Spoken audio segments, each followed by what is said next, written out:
Guys, may dalawa akong klase ng tomato. Ayan. Isang organic and non-organic. Ito made from China. Made from China talaga. Product of China. So, ayan. Tikman ko ang organic na kamatis kung anong lasa. Malasa siya. Masarap. Masarap siyang papakin. Tikman naman natin ang non-organic.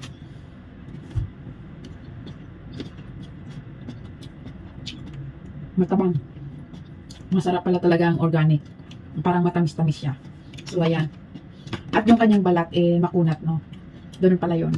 Ito kasi from China, $6. Ito, around $36. Ayun. Ang ganda niya, bilog na bilog. Eh guys, may idea kayo kung ano gusto yung bilhin. Pero mahal nga lang ang organic sa non-organic. Then, lulutuin ko to guys. Ito naman papapakin ko. Ito, kasi amo bumili. Ito naman ako.